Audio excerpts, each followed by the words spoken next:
Convido você a abrir sua Bíblia em Isaías capítulo 6.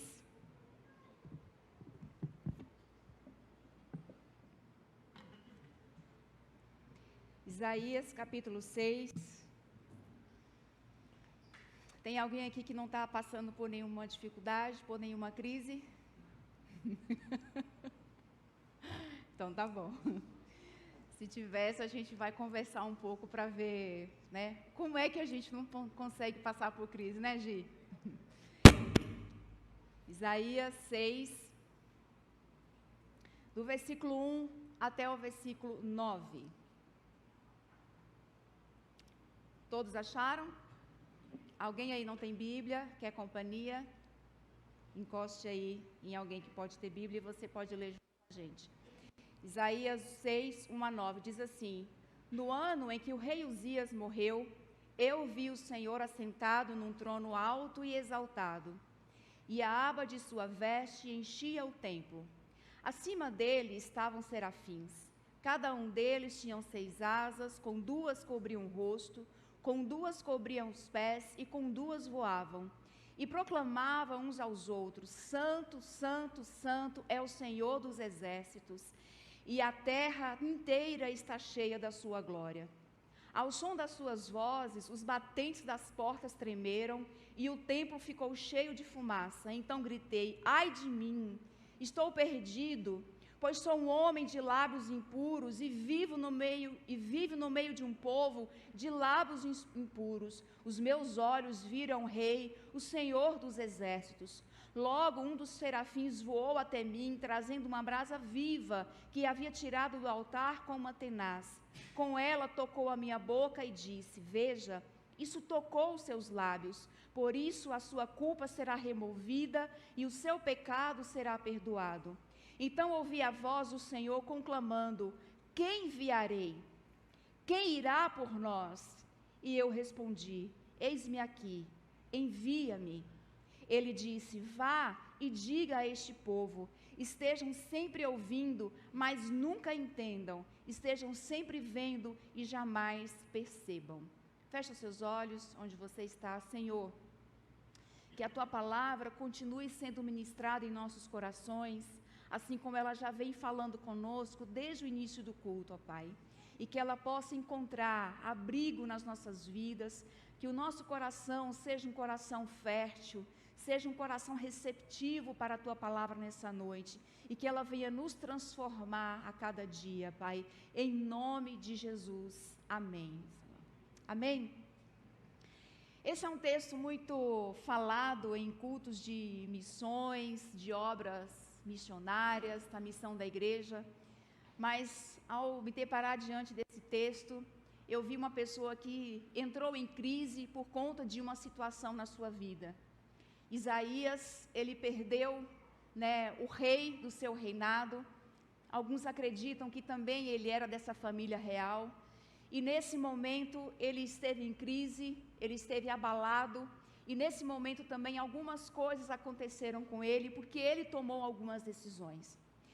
E o que nós podemos fazer no dia da crise? No dia em que ela bater na nossa porta, ou na verdade, no dia que ela arrombar a nossa porta, porque ela não manda recado, ela não manda WhatsApp, ela não manda um Telegram, ela não liga, ela não fala nada, ela simplesmente chega na nossa vida no de repente. E o que fazer no dia da crise? Nós temos aqui, a partir da atitude de Isaías, algumas direções. O que fazer no dia da crise? E a primeira delas, que se encontra no versículo 1 até o versículo 4, o que fazer no dia da crise? Corra para Deus. No versículo 1 diz que no ano em que o rei Uzias morreu, eu, Isaías, ele falando, ele escrevendo, eu vi o Senhor. Foi o próprio Isaías quem escreveu o livro de Isaías, e ele está escrevendo a sua própria experiência no ano em que o rei Uzias morreu.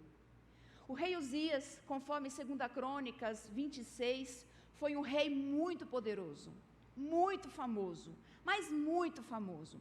Ele conquistou muitas terras, ele conquistou muitas riquezas, ele conquistou muitas famas, e ele reinou 52 anos em Israel. Então um reinado de 52 anos, é um reinado de sucesso, sim ou não? E ele, segundo o texto diz, ele era um homem que fez o que o Senhor aprova. Ele foi um rei que andou segundo a vontade do Senhor. No entanto, nos últimos dias da sua vida, por conta de toda a sua glória, por conta de todas as suas conquistas, ele se orgulhou. Ele se achou no direito de fazer algo que não cabia a ele fazer. Ele entrou no templo e queria oferecer um sacrifício, isso que era apenas de um sacerdote. Mas como ele era um rei, muito poderoso, ele entrou no templo e queria fazer algo que ele não foi chamado para fazer. E naquele instante, dentro do templo, ele foi tomado por lepra e desde então ele viveu isolado. E tempos depois, ele morreu. E no ano em que ele morre, Isaías se sente abalado e entra no templo para orar e para buscar a Deus. Isaías era um iniciante no seu ofício profético. Ele era ainda muito jovem. Isaías estava começando ainda no seu ministério. E logo quando ele vai para começar o seu ministério, o rei morre. E a gente sabe, quando nós lemos a Bíblia, que o profeta era o representante de Deus. O profeta era aquele que dizia para o rei se ele devia ir para a guerra, se ele deveria lutar, se ele deveria ficar, o que ele deveria fazer.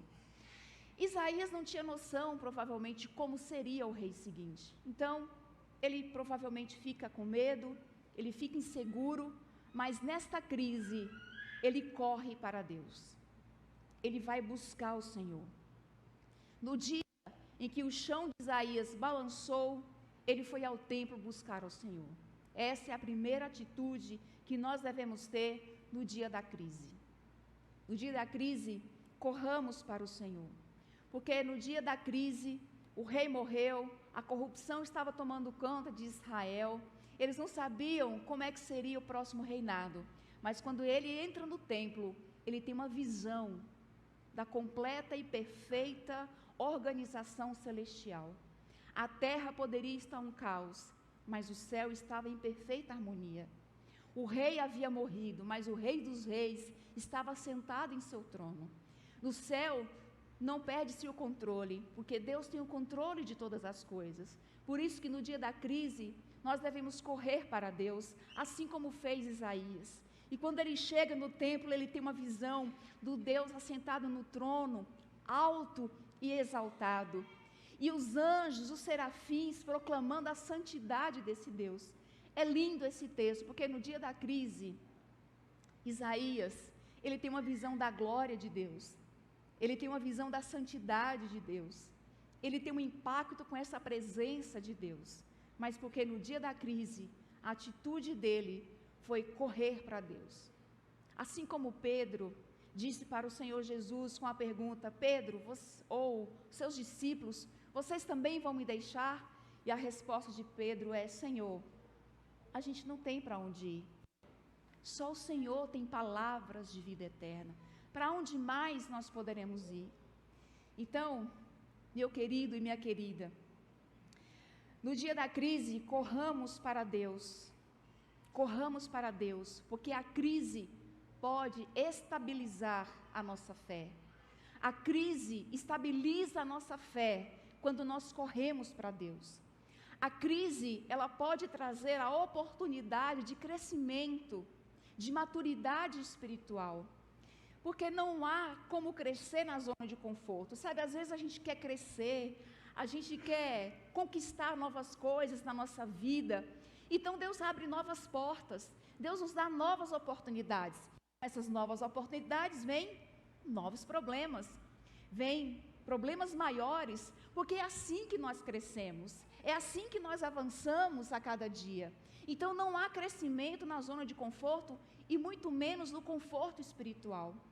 Não tem como nós crescermos fazendo as mesmas coisas todos os dias. Se nós queremos crescer, fazemos da crise, da luta, da dificuldade, uma oportunidade para que a gente cresça a cada dia. Mas no dia da crise, corramos para Deus. Corramos para o Senhor Jesus. Talvez se Uzias não tivesse morrido naquele momento, Isaías não teria sido o profeta que ele foi. O livro de Isaías é o maior livro dos profetas. Isaías foi um profeta que mais falou da obra do Messias. Ele falou do menino que iria nascer em Isaías 9. E ele falou desse menino que cresceu e veio com a missão de morrer e salvar a humanidade, Isaías 53. E assim ele vai falando dessa obra messiânica em todo o seu livro. Mas porque no dia em que seu chão tremeu, ele buscou uma rocha que não treme. Ele buscou uma rocha que não se abala. Ele buscou o Deus, o universo todo-poderoso, que está no controle de todas as coisas. E Ele pode ter o controle das nossas vidas, desde que nós corramos para Ele no dia da dificuldade. Amém? Então, se você está passando por um momento difícil, de luta, para onde você tem corrido? Aonde você tem se refugiado? Talvez você tenha se refugiado num prato de comida, num copo de bebida, ou você tem se refugiado numa barra de chocolate, ou num pote de sorvete, ou numa cartela de remédios. Não sei aonde você tem buscado refúgio no dia da sua luta e da dificuldade, em festas, em amigos, mas saiba que existe um lugar, existe alguém que está sempre disposto a nos acolher no dia da crise, no dia da dificuldade. E aquilo que Ele promete para nós é inabalável. No dia que o seu chão tremer, se o seu chão está tremendo, saiba que Jesus é a rocha inabalável. Amém? No dia da crise, o que fazer? Corramos para Deus.